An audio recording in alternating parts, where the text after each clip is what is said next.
Hello and welcome back to the Men's Health Podcast. Sitting opposite me today is an absolute stalwart of British broadcasting, a man who has been a fixture on our screens for almost 30 years. Ben Shepard, how are you, man? I'm good, thank you. You look shocked at the number there. That does seem like an awful lot. I'm not sure I'm quite that old. Every time someone says that, 30 years, I can remember turning 30 and thinking, gosh, I'm really old. The fact that I've been working in telly, or you're telling me for about 30 years, is truly terrifying. Well, I can't remember... It's going to sound very dramatic. I can't remember life without you. That sounds equally chilling and sinister as it is an accolade. You're a bit younger than me, though, right? You're 88? 88, yeah. 88, so I'm 14 years older than you. So you did have a few years, early, mid sort of 90s, late 90s, but that's when it started happening, and I'm sorry to say I'm still there. This is actually a little bit of a welcome back for you, isn't it? Because you were on the glossy cover of Men's Health magazine 13 years ago. Yeah. And you recently, just the other week, shot again for us. I've seen the pictures. Have you? Yes, you look great. But Thank more you. importantly, how do you feel now? Gosh, that's a big question. How do I feel? I love the experience of getting back. I've always been a huge follower of Men's Health through my teenage years, my 20s, my 30s. It's been a bit of a fitness Bible for me. It was almost my go-to publication. Being in the magazine the first time round, back in 2012, was really fascinating. Great fun. I'd never done anything like that before. You can be inspired by sort of the models that you have and the fitness plans that you put into Men's Health, but actually to be in the magazine, to be on the magazine was really exciting. And then I was approaching my 50th birthday last December, and I was doing this Fit at 50 campaign online, which was just something that came about because I was really intrigued to see how fit I could get by my 50th birthday. And then sort of a couple of weeks into it, I'm trying to work out how can I measure this in a metric that people can see, because understanding how fit you feel personally is different to somebody being able to see how fit I am necessarily. And I love the idea of sort of going, I wonder if we could recreate what I did at 38, so almost 13 years ago, to when I turned 50. And suddenly the opportunity came about to try and do exactly that, which ramps up the pressure, obviously, because I know there's going to be a photo, but I'm very goal orientated, so that worked for me as well. But the whole experience was it was fantastic. It was, the photographer David was brilliant. The whole team that put it all together was so positive, which I think is hugely important as well. And it's one of those moments. There's sort of the teenager in me thinking that they're in Men's Health again. Still probably wouldn't believe it, because it was such an aspirational goal to see those people, to see the physiques that people have created. But there's so much more to it now, because yes, I feel like I achieved something pretty impressive. I got my body fat down. I got my lean muscle up. I'm probably stronger than I was back then, certainly. But what I understand now as a 50-year-old with 2 teenage sons and a lot more life under my belt is actually mentally what the whole process gives me is far more powerful than physically. The physical side of it I love and I enjoy and I thrive on, but the mental side of it is the thing that I need. That's the thirst that I have to make sure I can keep across the ambition, the motivation, the energy, the enthusiasm. Waking up with a smile on my face, knowing that I'm making the most of every moment that comes about because I train. Yeah, gives you the vitality, right, to live your life. Talk me through your training autobiography. What kind of first encouraged you to make the gym or make fitness part of your life? So I grew up on the edge of East London, where I grew up in Epping, and I played a lot of team sport. Everything for me was sport. Like I lived for football, I lived for rugby, I lived for athletics. I was rubbish at cricket because I have no attention. ADHD kid, classic example. I had no patience. My sport and my experience had to be high energy, combative, aggressive, violent at times if possible, in a legal way. But with teams, people to rely on, people to draw on, and all that sort of stuff. And then we had a teacher at school. We probably would have been about 12 or 13. We had a multi-gym at school. And there was a teacher called Mr. Harriman, who didn't actually teach me for anything. But if you wanted to use the multi-gym, Mr. Harron would give you the training. And I remember this guy walking around school and he was always pretty stacked and always had a weight belt, which I was intrigued by, that he'd sort of put on to training. So obviously I get now the support about his lower back and all that sort of stuff. And he used to take us through the multi-gym that we had. It was pretty basic compared to what's going on now. This was in the sort of the mid-80s, late 80s. And that's where my joy of actually fitness and strength training came about. Developed into the rugby team that I played with a lot in Woodford. We'd have some strength and conditioning sessions, but not a lot. So a lot of my fitness came from functional strength, which was press-ups, sit-ups, star jumps, burpees and things, and running around a football field or a rugby field. And I think it developed further in terms of understanding the importance of fitness and strength at university. That's when I really started jumping into the gym as well and enjoying that process. What did it look like for you once you got there, and how has your training and nutrition evolved over the years since then? Well, I mean, certainly nutrition back then was never even spoken about amongst me and my friends, for sure. And the importance of good nutrition is that the first time I really understood the value of that was training with Jamie Sawyer for the first Men's Health shoot. I did a lot of training up till then. And I liked going into the gym, but actually never really took my nutrition seriously. One of the reasons I used to train hard, whether this was still playing rugby, which I was doing a lot of, still playing a lot of football, or still going into the gym, one of the reasons was so I could just eat and drink whatever I wanted.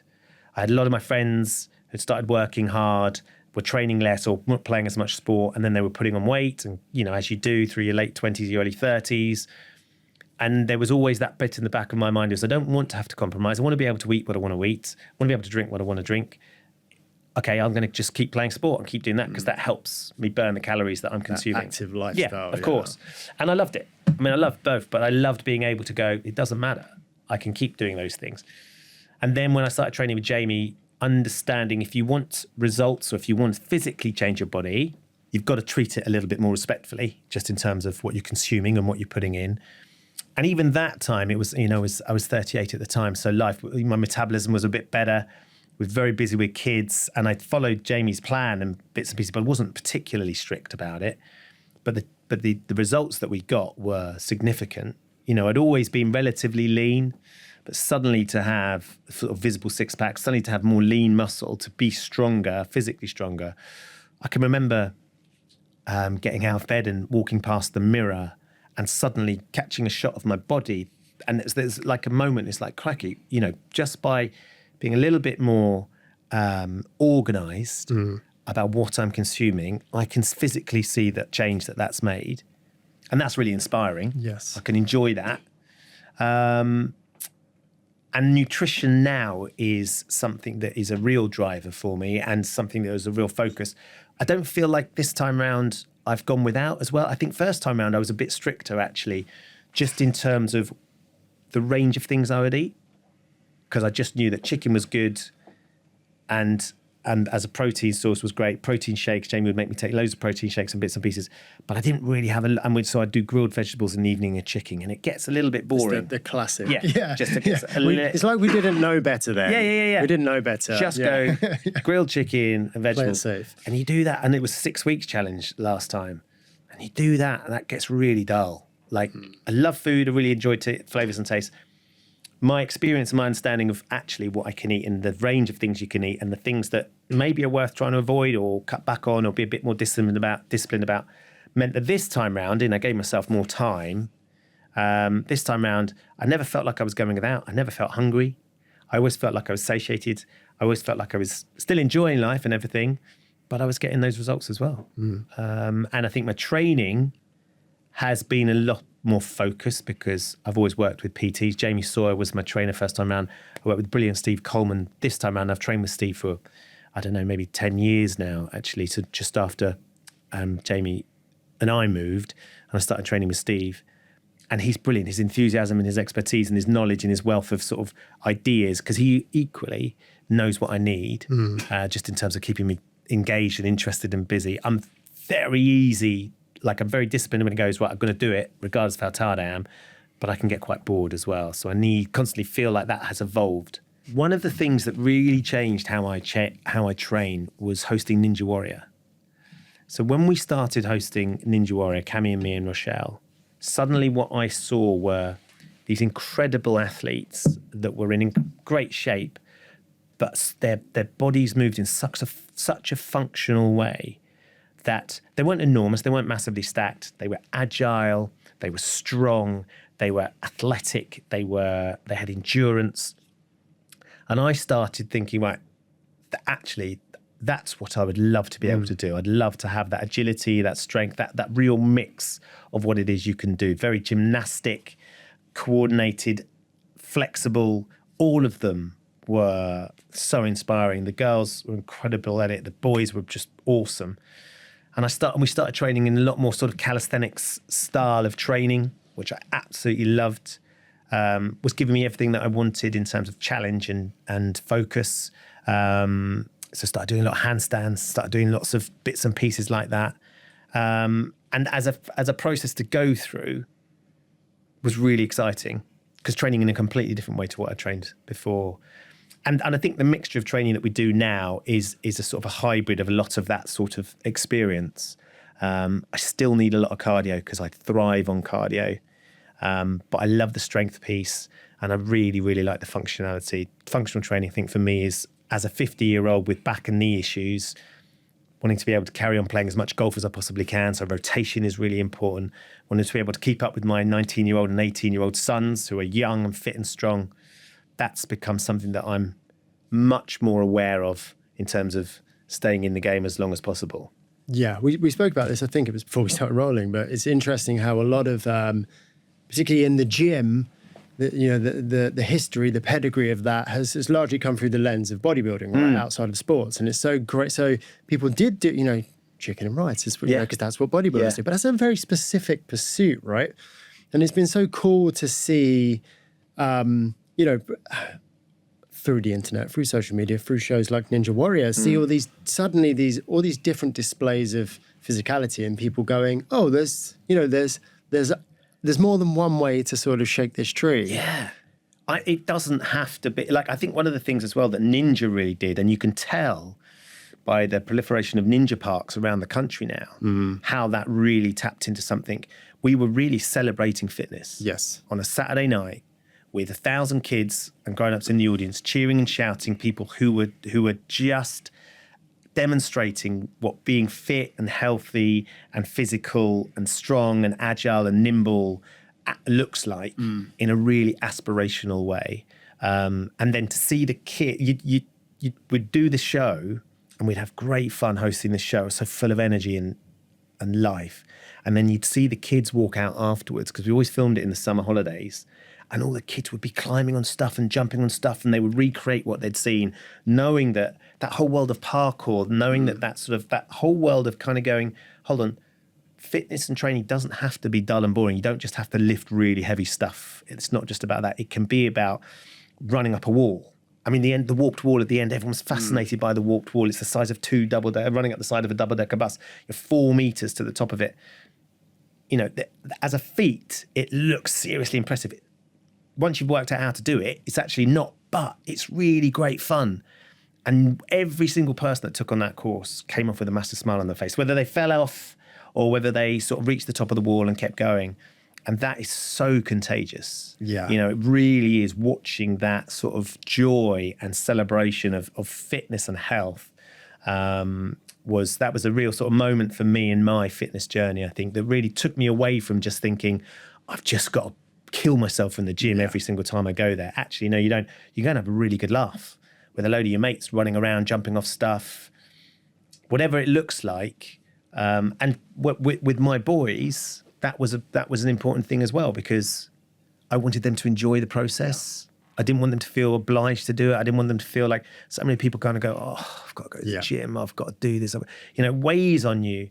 But if you can find a way of exercising where you look forward to that experience and you want to be there, and there's people around you that are going to make you laugh, and there's people around you that are going to inspire you, and there's people around you that are sort of going to really encourage you, then what's not to love? Yeah. I genuinely think that is the answer to any sort of idea we might have about the ailing health of our nation or even our species, is not to try and just tell people to pull themselves up by the bootstraps, chin up, get in the gym. It's let's create this greater surface area of opportunity for you to find a way to express your own physicality that you all love. And I think it's still early days, I think, it's important to realize it's still early days from, as I say, the gym not strictly being somewhere just for bodybuilders. Yeah. Like we're just sort of coming out the back end of that. And things like Ninja Warrior, I mean, the breakout stories for this are absolutely writing themselves right now because Ben Shepard shares how Ninja Warrior inspired him. Like it's so... For sure. And those things and those touching points, I think the more of them we have, the more we'll see our health improve. Because as you say, it's not telling people to enjoy it. It's telling people to find a way, a method that is enjoyable. There is something for everybody. Yes. There will be something. And lots of people feel like I've never found that thing, that exercise, that space where I feel safe and comfortable and content and I can go and start that journey. Yeah. There is something out there. And I think one of the things that has undoubtedly had a huge impact on my boys and me now as well is the advent of social media and being able to share fitness and fitness stories and exercises and ideas online. You know, if I'm reading Men's Health online, you know, and I see a training plan and I think, oh, that looks interesting, I might give that a go, and I can just click through and then suddenly I'm in the gym doing that. Yeah. And that the accessibility of that for me has been a game changer. My eldest son started training in the gym at about 16. And I used to sort of watch him and see him, and he was so disciplined about it. It was brilliant. During his GCSEs, he was very tall and lean, my son Sam. Now he's really stocky and he's really well built and he loves it. But he taught himself via TikTok. There was a couple of people he liked following on TikTok. They would post their exercises. And my approach to it was always just go in and do whatever. And it was a bit slapdash and get in there and try it and enjoy it. His was much more methodical. He's a mathematician. He's studying maths at university. He's very sort of numbers, stats driven, and wanted to understand the detail. So if I want to develop that muscle, if I want to develop my strength here, what are the exercises that I have to do? I feel like if I train with him now, I've got a personal trainer as a son. It's fascinating to me because he's only 19. He's got far more knowledge and experience just in sort of academically with regards to how to develop and how to work than I do. I've got a lot more age on my side and experience of being in gyms. But so much of that was wasted. I mean, not wasted because I never wasted it, but so much of it was inefficient. Our most precious resource is time, right? It's the only thing. It's the most valuable thing we have. So these days, I understand the importance of making my time the most valuable it can be. So if I've got an hour to spend in the gym, I want to make sure that hour is the best hour I can spend because I still want to be able to do the other stuff, spend some time with my family, I'm at work, or tons of you being pulled in different directions. What he's managed to do in a really short space of time is make his training really, really effective and efficient. So, you know, it's funny because I'll sit down with him now and I'll train, and I train much longer than he does. And he's like, Dad, you don't have to train this long. You don't have to go on for that. You don't have to do so many stuff. What are we trying to do? And I love that. I absolutely love it. It's really, really inspiring being around him and seeing that enthusiasm he has for it as well. You mentioned in your 2012 interview that when you first appeared on the cover, that spending time in the gym, building muscle was enjoyable for you, but you were missing the sort of endurance aspect. I think you said something along the lines of, you needed that for your soul. We're definitely in the age of sort of the hybrid athlete now. And I know that you've mentioned that your training approach now, which I want to get into in a minute, is much more varied. But did you manage to sort of square that circle? Have you found a way to balance the strength building, the muscle building and endurance? So what I can't do now, which I could do back in 2012, is running, long running. And my back is... Unfortunately, there's a bit too much deterioration in the discs in my back. Anybody that gets to 50, if you have an MRI on your back, there'll be problems with your discs, right? It's just standard degradation, but also I did a lot of running on hard surfaces and stuff. And I had a sort of real problems with my back a few years back. And my back surgeon said, look, you're just going to have to stop doing marathons. You've just got to stop doing it. If you want to be able to still be doing physical exercise in 15, 20, 30 years' time, just take out the long distance. And I loved running. There was something very simple about running which appealed to me, which was just put your trainers on and go. Yeah. You know, there's no paraphernalia, there's no stuff, there's no jollop. You just get your trainers on and go. Once you've got past your own mind going, whatever, those first few steps, you're off when you're running, and it's amazing. And that was a form of meditation that I miss. I can run still, but if I do a long run, then I'm going to feel it. And my wife has noticed as well. She said, the fact that you've stopped running, I injure myself far less my back is in far less pain because I don't run so much. So what have I found instead? Spinning has become a really, really sort of low impact way of finding some sort of endurance. I love doing any sort of group class, whatever it might be, that pushes me physically from a cardio perspective.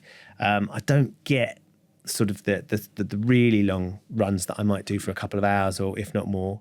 But actually, what I find is that I did a 75-minute class on Sunday, actually a spin class on Sunday, which nearly killed me. But it was fantastic. The feeling afterwards was amazing because I really knew that, that we'd really pushed ourselves, or I'd really pushed myself within that class. And you just come out the euphoria about that. So I found ways of around the physical issues that I'm having. Like I can't really play football. I can play football, but I wrecked my knee a few years ago playing football. And the idea of doing that to my knee again and what that meant, the knock-on for that was really, really tough, the rehab for it. So I've got to find alternative things. Just been skiing. Skiing was brilliant. And I'm conscious that actually the skiing can be bad for my knees, but I do a lot of work on the sort of the joint around my knee and my quads and my strength through my hamstrings as well. But I can ski really hard with my boys, which is fantastic. So I love that side of it. Golf has become a really big thing now. Golf isn't necessarily the physical challenge, other than making sure I nurture my back, but the mental challenge that I get from golf. Because anyone will tell you, golf's the hardest game in the world to play because it's all in your head. Everybody can work out how to swing a golf club, and there's but the difference between success and absolute abject failure is millimeters in golf, and mentally managing that. And that's what I love. What thing I love about golf and the physical side, the physical challenge, which is 4.5 hours, 5 hours of being out. When you're out with your friends and having a good time, if you take the bad golf out of the way. But that allows me time just to stop the noise in my head, because I'm trying to focus on the skill involved that is that sport. So I found things that offer me an escape, endurance-wise. I do miss long runs, but then, I've done I did the Battle Cancer Fitness Games, which was really good fun with some guys from the Foundry, where I train, which is small group personal training, which I absolutely love.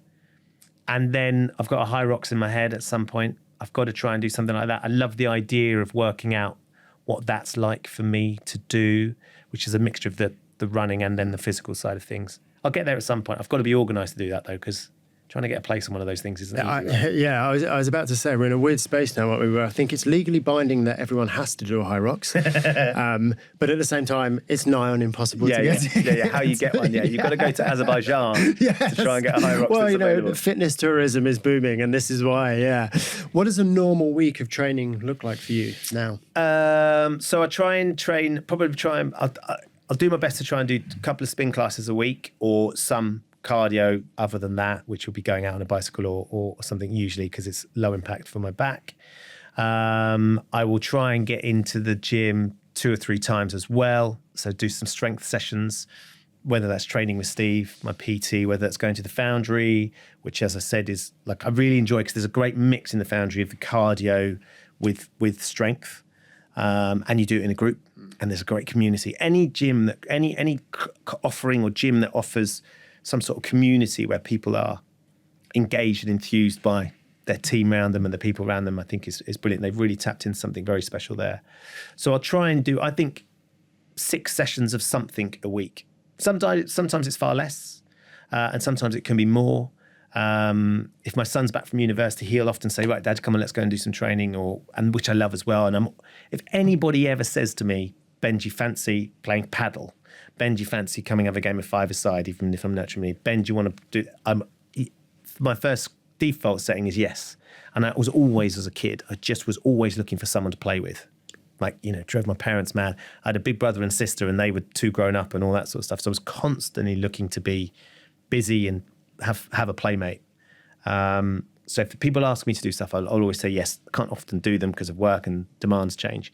But if I can do 5 or 6 things a week, then I think that probably satiates a bit of what I feel like I need. Yeah, and that's such a great motivation for keeping the toe in the gym, right? Isn't it? To never have to say no. Yeah. When someone says, I always think that, the more we... there's a sort of a cliche line I like to roll out. The more we experience our limits, the less we limit our experiences, because you stay fit so that when someone says, game of paddle, you don't have to think like, oh God, am I going to embarrass myself? And it's not to say that's a necessity. I'm not obviously setting the bar, everyone must be able to play 60 minutes of paddle. That would be ludicrous. But isn't it nice to not have to question, we're going to go, hike. We're going to go and do this. And that having that physical fitness, I think just opens you up to so many more experience in life, doesn't it? I think I'd agree with that totally. It's never been something I've questioned. And I've never been, I think one of the things is, which I sort of don't know why necessarily, I've never been scared of embarrassing myself. So if someone suggested we're going to go and try and do something I'd never done it before, I'd say, yeah, I'll give that a go. That'd be great fun. What's the worst that can happen? I can, so I sort of, if you think about things like Soccer Aid, which I did for many years and I absolutely loved, and I played alongside some incredible footballers, and I played a lot of football and I loved playing football, but I was never embarrassed about being bad at football. So I was always willing to go out there and give it a go. Whereas I'd had some friends that sort of did it and they were terrified of sort of being seen for not being great footballers. Didn't bother me. So whatever it was, if someone said, come and have a game of baseball, yeah, I'll give that a go. Never swung a baseball bat, whatever it is. Someone says, come and play squash. Someone says, now it's paddle. Brilliant, fun, fantastic game. Persuading my wife to come and she's enjoying it as well. And she doesn't do a lot of physical stuff. The accessibility of those things. And like you say, being able to turn around and think, I don't need to worry about necessarily whether I'm going to be fit enough to do this. I can just think about, all I ever think about is, this is just going to be fun. It's just going to be fun. And the fringe benefits of that are you have an hour or 45 minutes of running around, doing a bit of exercise, which is great. You're learning, improving a little bit of skill and stuff. But mostly it's about being with the people, connecting with people and just having fun. Yeah. And that's something I still yearn for and I still need all the time. If you speak to my wife, it drives her mad. I hate being on my own. She'll come home and I'll have every TV on in the house, there'll be radios on, there'll be music on. So for God's sake, can you just turn something off? I just don't like being on, I need distraction. And so if there's someone that wants to play something, I'm all in. Yeah. Yeah, I like that. How has your physical literacy, your fitness, your strength impacted your life outside of the obvious and outside of being able to say yes to every opportunity, for fun? Are there any other, I'm thinking here like, I'm thinking of your mind more than anything. What are the mental benefits? Well, unquestionably, particularly when I was doing the breakfast show. So I did GMTV for about 10 years, from about 2000 to 2010. And then I did Good Morning Britain for about 10 years, from 2014 to 2024.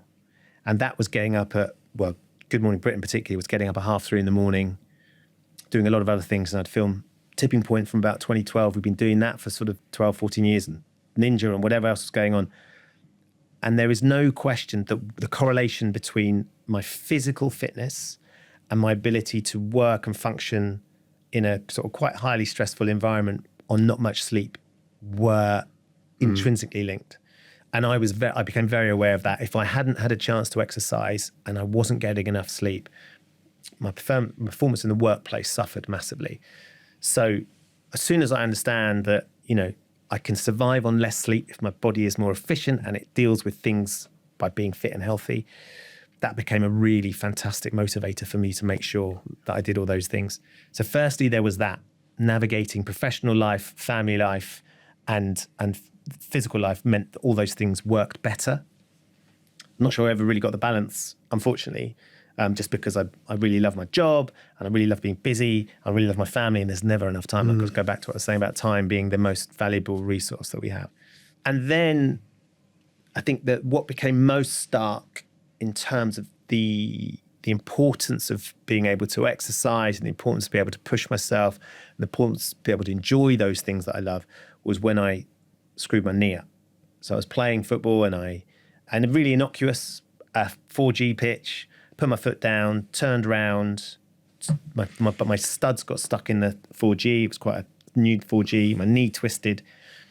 Something popped. I lifted my leg up and I thought, that was a bit weird. What's that? And I kept trying to put my heel down and my knee would collapse, but didn't hurt.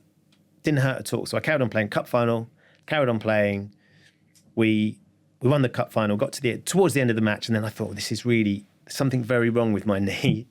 It's almost a bit worse when it doesn't hurt, isn't it? And you're kind of going, what's that? That's really weird. Yeah. So if I stayed on my toes, my right leg, if I stayed on my toes, I could run around. and someone passed me the ball at one point, and I went to kick it, and I thought, if I really kicked, I feel like my leg might fly off. It felt like there was something very wrong. So I passed it to someone else who was much better at football, and they had a really good shot. It was good, actually. I was better because I wasn't backing myself. Interesting, that. Yeah. Well, they always say beware the injured golfer because you sort of slow down, you just don't try so hard. I came off the pitch and I phoned my wife. We were going on holiday the next day, and I said, she said, how'd you go? Yeah, it was great. It was brilliant. We won. My sons were there. My mates were there. It was my old boys team. And then I said, are you going to Sainsbury's later? She said, yeah. I said, could you pick me up some crutches? She was like, what? I said, well, no, I finished the game, so I think I'll be all right. Anyway, turns out I wasn't all right, but it was a couple of weeks later because I didn't have a chance to go. And I went to see my physio, got a scan, and I'd done my ACL, my MCL, I fractured the kneecap, I'd ripped the meniscus. Like the whole thing was an absolute catastrophe. It works, yeah. It was properly. And my physio Mo was like, I can't believe you carried on playing. I was like, it genuinely didn't hurt. It hurts now with the swelling and everything. So I was out for a very long time because I had to have the operation. I had to fix everything. They harvested my hamstring like they do for ACLs, although lots of professional athletes don't have ACLs fixed these days because I think it can slow you down. And my cousin, in fact, did hers, but she didn't. Anyway, the recovery from that was a good 18 months, if not longer, and was more painful than anything I've ever been. And not being able to do stuff, not being able to play golf, not being able to go out, not being able to burn off some of this energy that I had was really infuriating and difficult, got really, really difficult. And I think it's understanding that was suddenly when I realized, gosh, this isn't just something I love because it makes me look away or feel healthy or whatever, but this is something that I need mentally. That's the escape that I get from it. That's really, the discipline of doing it, the consistency of doing it is I value enormously, which is why I will be much more cautious these days because the idea of, and I understand that the rehab on that's going to take longer now. My body is slowly wearing down, which is fine.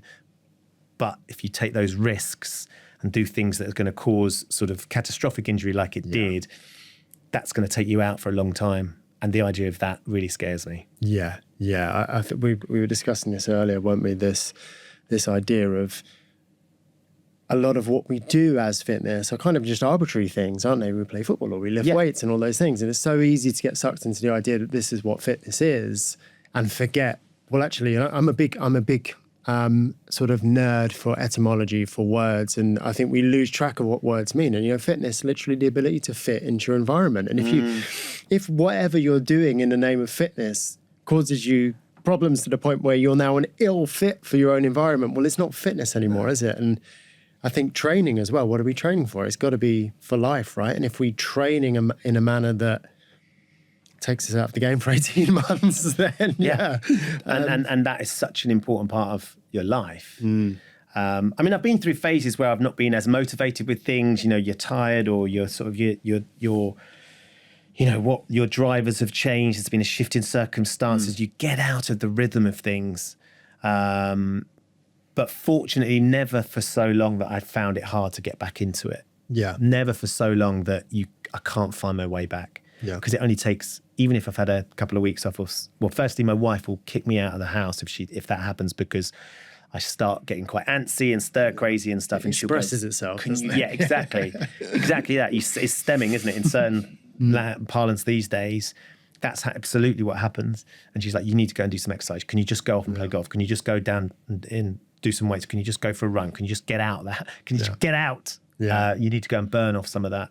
So it's never been too long, but you can feel demotivated at times. And sort of, I think, navigating those periods is something that's really important and thinking back to them. Yes. As well as a means of staying consistent. Yeah. Well, that's something I wanted to ask you is, have you had any motivational lulls like in your training career, and how did you overcome them? You've mentioned that you never had any for particularly long, but have there ever been any times where you kind of really thought, I think everyone listening, whether they want to admit it or not, can relate to this, that feeling of like, why am I doing this? Like, why am I doing this? And how did you then sort of, because I think we all know why we're doing it. Yeah. How did you come out the other end of that? I don't think I ever got the, why am I doing this? Because once I was in it, I got it. I didn't need to question it. I definitely have been through, I can't be bothered. Yeah. I can't be bothered. It's a brilliant Lee Evans sketch we used to watch at university on this video. He just goes, it's hilarious about not being, you just can't be bothered to do anything. Can you read it for me? Because I can't be bothered. And I kind of definitely went through phases like that where work was really busy, the kids were pretty young, we had stuff going on, and I wasn't prioritizing that part of my life. And it's very easy to sort of go, lots of people say to me, I just don't have time to do it. And all I ever say is, there will be time in your day, you just need to make it as important to you as the other stuff that you're doing. If it means putting in half an hour and putting in your diary saying this is half an hour for me to do something, that's how it starts. Or even 10 minutes or even 15 minutes. I think that's really important is reassessing what it is, right? Because back to stuff we touched on already, if you think what it is a very sort of purposeful bodybuilding style workout, then it's very easy to say, well, I haven't got time, or I don't have gym access, I don't have this, I don't have that. It's finding other ways that do fit. It's not trying to push a square peg for a round hole all the time, right? All of it starts with the first step. That's always the toughest, whatever it is. And even if I've had a period where, I have lacked motivation. So I remember we were filming, when we were filming Tipping Point in Wimbledon, and I don't live far from Wimbledon. And I was doing the breakfast show 4 days a week, and I was doing Goals on Sunday on a Sunday. And I had Wednesdays off, but we were filming Tipping Point Monday, Tuesday. So I'd do the breakfast show, then I'd go to the studio and I'd come home, and I was up at 3:30 and I was getting back about 6 o'clock. Wednesdays off, and then I was doing Sunday mornings as well with Cami. Work was brilliant, loved it, but the best, the time I needed, like the most important part of my life, my family, like they were really suffering because I wasn't there, and I'd really got this lethargy about stuff. So I felt like, okay, the only way I can make all of this work and come home feeling energized, so I started running back from the studio. Nice. So I'll often say to people, try and do your exercise. People who are struggling, try and do your exercise before you get home. Because if you get home, not for everyone, but if you get home, you sit down, you ain't getting up. Yeah. Lots of my friends, but when you've got high sort of volume work or whatever, so if you can do it before you get home, there's nothing better. And what I found was when I introduced running home after the studio, was by the time I got home, I felt really energized. Yeah. I felt euphoric about the fact I'd got my training in, I'd done some exercise. I loved the running across Wimbledon Common and through the park and all that stuff to get home. So I was ready to spend some time with the family and not just sit there completely drained and devoid of the ability to talk, because I spent all day talking. I was really engaged and energized by what I'd done. I wanted to share my day with them. I wanted to find out about their day. And that was a bit of a moment to remind myself that I needed to prioritize that part of my life as well. I needed to schedule it in. Yeah. I think we learn from our experience, and that has become something that still guides and governs sort of my training now, is making time for it. Okay, so where's my day going now? If I want to train today, where am I going to train? Am I going to train at the gym? Am I going to be able to do some stuff at home? Am I going to go into spinning, or am I going to go to the foundry? Get it in the diary, and then it's there. Everyone can see it, and I can get on with it and do it. You used a great word earlier, actually, that I wanted to come back to, because I think it's so great, because you hear a lot of people talk about things like discipline and things like that, which can be quite loaded, but you used the word organized. You used the word, respectful, right, with regards to nutrition, which I thought was great, because again, it would be so easy to switch in that word discipline there, or, which is very sort of macho, isn't it? It's very self-rewarding, but respectful and organized. And I think they're much more grokkable concepts. I'm just, getting disciplined, what does that mean? Well, get organized, make that day. And I think another thing you touched on there that I think is really beautiful is, I think for some people sometimes, especially busy people, fitness can feel like, again, because historically it's a bit of a beauty competition, selfish. And what you've touched on there is actually how by prioritizing that for you, by organizing that for you, you're actually able to show up better in your life for the people around you. That's far from selfish, being able, it makes you a better partner, it makes you a better father, all these things, right? Unquestionably, it starts off with me sort of as a teenager in my early 20s thinking, right, I want to look great, I want to be in great shape. And then suddenly you become a father and you start sharing your life with somebody, and you're being pulled in lots of different directions. And between the two of us, my wife Annie and I, we've been together for sort of, God crikey, since we were 21, so a very, very long time. And you're absolutely right that the best parts of me, when I realised the best parts of me were when I was at work, then I was failing that really important part of my life, which is being a partner, a husband, a father, and being in the family. And to make that function better so they were getting good parts of me as well, I had to sort of shift things, reroute the bit that actually allowed me to do that, which was some physical exercise of some sort. Even though I was hanging, I was very, very tired. But, you know, even taking control of that, being able to put that into my system was really empowering as well. And I found that energized me too, because I think one of the things with the way work has been historically for me, if you work in what I do, often you only work if the phone rings, right? So someone phones up and says, we've got the show we'd like Ben to host or whatever, which is, you know, I love it. But there's a very little control I have over certain parts of my life. The bits that I control, the fundamental thing that I control, I personally choose to do is what I eat and what I train. They're the bits that if I say, yes, I would like that, I'm going to eat it, I'm going to drink it, I get to do it. If I say I'm going to go and train that, I'm going to do that, I will go and do it. And then I get the benefits from that. And the knock-on is that actually that helps my family in many ways. So a lot of it is, I've found that being able to be organised about it allows me that sense that I'm controlling this part of my life that I get a massive benefit from that has a knock-on effect everywhere else. And then I feel like, you know, I'm not just at everybody else's beck and call, that I am running that part of my life in a really sort of consistent way. Really good mate of mine out in the States said to me, because he was following my Fit at 50 on Instagram, which is, I think the thing about that as well, I have to say, Andrew, the engagement I had from people was so inspiring. Lots of people contacting me because I was putting this stuff out there. And it just started because I wanted to motivate myself and wanted to see how it was going to go. It was an interesting journey for me, but it's just been fantastic to see how many people have sort of latched on and gone, oh, try this, Ben, or do this, and set me challenges on the way in. I did loads of stupid challenges and they all got engaged with it and sent me what they were doing and stuff. As people done Fit at 40s, and my mate Andy in Australia's done a Fit at 60. And James, who's out in the States, said, what's the one exercise, Ben, do you think that's had the biggest impact, that's made the biggest difference? And I said, it's not, and I thought about it a bit, as it wasn't an exercise, it was just the consistency. Consistency is the thing that makes the biggest difference. All the different exercises can physically change you in some ways if you do them in the right way and long enough. But it was just turning up every day. It was turning up every day, not letting myself take an excuse, just going, I want to do this because I'm pushing myself. I want to do this because I enjoy it. I want to do this because I need it. Then suddenly that consistency is contagious again, because you see the difference. And that was the thing for me. I hadn't really expected that just turning up, keeping yourself honest, being consistent was a real eye-opener. Even at 50, for heaven's sake, I'm pretty blooming old now, but to suddenly appreciate that. And in the past, I've just taken it for granted, just done it. Yeah. But this time around, because I was measuring it, because I was thinking about it, because I was trying to qualify it, because I was being asked questions, I really thought carefully about it. And that's the thing that will stay with me. As long as I stay consistent, as long as I'm willing to sort of organise myself, I will get the benefits, which will allow me to go and do my work, spend time with my family, be with my friends, say yes to those brilliant fun moments that people come to me with.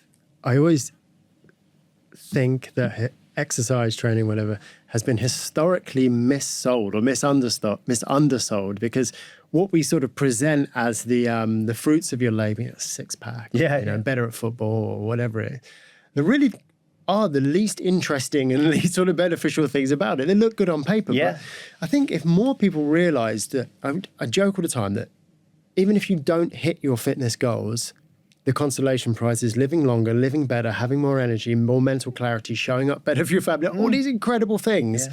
It doesn't really matter if you're 15 minutes slower in your marathon, like in the grand scheme of things. Those are nice touching stones.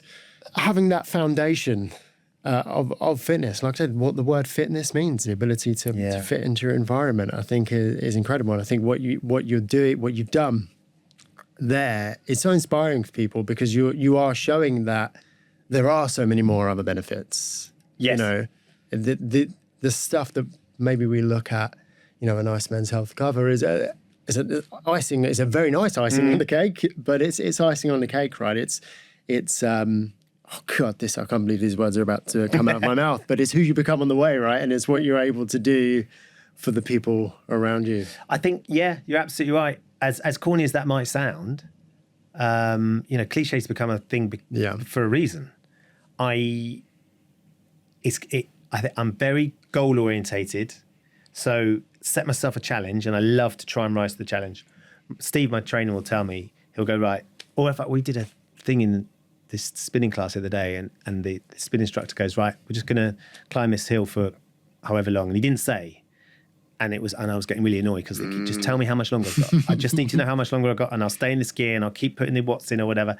And then we got to the end of this, and he went, "Oh right, I forgot to tell you. Right, we're now going to do a distance challenge." And I was furious because if he'd said, "Right, we're going to climb for 2 minutes, and then we're going to do a 3 minute distance challenge," great, I can get my head around that. And I'm like that with Steve. It's like, right, just do this. And I'm like, how many am I doing? Don't get the counting wrong. If I've done 10 minutes, all that sort of stuff. So I those sort of metrics I really thrive on, right? And I get it. The idea of trying to recreate the picture is a metric that physically people can see. Have I managed to recreate what I did 12 years ago? Lots of my friends, 13 years ago, lots of my friends are kind of going, oh yeah, but we were in great shape in our 30s because we didn't really have to try. And what I'd like to think that I've been able to prove is you can do it, right? I've managed to do it. It took being organised. It took being respectful of my nutrition. It took being consistent. It took sort of enthusiasm. It took, being relentless at times. It took not letting things get in the way. It took sort of waking up and thinking, I'm not going to give myself an excuse. I just want to get there. But I did it. It was fantastic. But the value I've taken from it isn't that picture. As you say, that's the cherry on the icing on the cake or whatever. The value I've taken from it is how much I've enjoyed that process, how much I've learned from the process. I've thrived in that process. And the interaction, the engagement that I've had from other people is the sort of thing that sort of means that I'm not going to stop. I'm going to carry on doing it. I'm going to carry on exploring these things. I'll do that high rocks.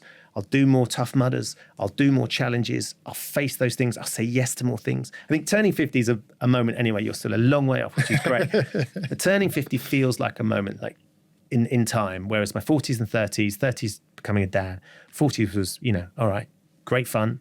50, it was like, wow, okay. There's probably less ahead of me than there is behind me. I want to make sure every part of what this journey is from here on in is something that I will remember and I will enjoy and I'll enjoy and I'll learn from. And I think that sort of being able to say yes to more things now as well, things that maybe I would have been a little bit shy of saying yes to, like I'll always say yes to exercise, fun and games and things. But even professionally as well, more challenges, being more open to the idea of just going, what have I got to lose? You can't lose, you just learn. Yeah. That's the thing. And I think that's a sort of a mindset shift that has come about through what I've done in the run up to my 50th birthday and the Men's Health photo shoot. Beautiful stuff. I have got a list of quick-fire questions for you. So just straight from the top of your dome, what are your go-to workout tunes? Go-to workout. It's interesting you should say that. I got into a bit of country, which is really, really odd. But any workout country playlist, I don't know much about country music, and I don't know whether it's a reaction to my age or because I once really fancied the Dixie Chicks, but it's now country music. Nice. No having specific a moment tunes. right now. I know, it feels like it is. Yeah. And I think it came about because one of the trainers at the Foundry, I think it was Hanari, he said, I'm into country now, and he put some country on. We had this amazing session. I'm like, it's got to be the country music. Yeah. Of some sort, just not Billy Ray Cyrus. There's no achy breaky heart. It's a bit. I'd like to think it's a bit cooler than that, but it's probably not. Or just shuffle some Billy Ray Cyrus in and see what happens mid-session. If you could train or head out on a run with anyone, alive or dead, who would it be? Oh, crikey! If I could train or head out on a run with anybody, God, as this would be amazing as part of the shoot, and I haven't seen the final pictures yet, but there's a very famous picture of Arnold Schwarzenegger holding a picture of himself sort of a number of years before, and we sort of recreated that with me, with my front cover, with David, recreated that as a 50-year-old to a 38-year-old.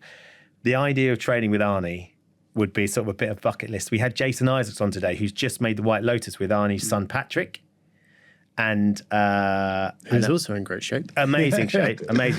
But Jason turned down the chance to train with Patrick in the gym because he doesn't really like going to gyms. They played a lot of tennis and stuff like that. I'm like, you can't turn down the opportunity to train with a Schwarzenegger. That's like a bucket list thing for anything. Yeah. So I guess it's a simple thing to say, but I imagine that would be thoroughly entertaining. A lot of stories. Yes. Yeah. But I'd probably enjoy that quite a lot. I would like someone listening, watching, if you could, to tot up the current scores for Arnie. Oh, is he high? They're up there, and I don't disagree with it whatsoever. No. Okay, yeah. I mean, there's a reason for it, right? If you could only do one strength training exercise for the rest of your life, what would it be? I hate them, but I love it as well as pull-ups. Nice. If that counts. And then, because you get really strong at pull-ups and then you can muscle up. Yeah. Like a really great, when we started doing the calisthenics stuff, we started doing ring muscle ups and bar muscle ups, there is something incredibly powerful about the strength involved and the technique involved in getting that right. And they look so easy and they just aren't. So the pull up into muscle up would be probably the thing that I feel like is from my experience of what I've been through, the most complete exercise.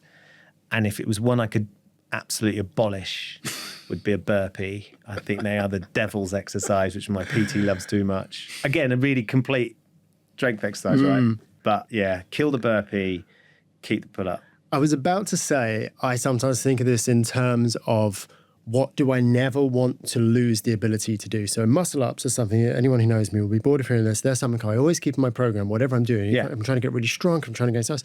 Always keep muscle ups in because I think it's a very good diagnostic tool. Are you too heavy? Where's your, Interesting, yeah. Is your mobility right? Yeah. And I always think, what movements do I want to be able to do for the rest of my life? Which is why I would agree with pull-up. But then you said you want to abolish burpee. And the reason I always think, but my argument, I'm the biggest burpee apologist, is I would always like to be able to get up off the floor. Look, I get it. Don't get me wrong. I understand their value. I think over the years, I've just been punished by too many football coaches, rugby coaches, personal trainers, exercise coaches who have gone, right, do a load of burpees forever. Yeah. And they can be agony. Yeah. They can be agony. I fully understand the arguments against. I do. They've been misused and abused, but they're just too easy to deploy, aren't they? They're just always That's there. the problem. They're always ready. They're always on the tip of what do your we know? tongue, We've got extra 5 burpees. minutes. Oh, let's just do some burpees. No, don't. What's your favourite meal?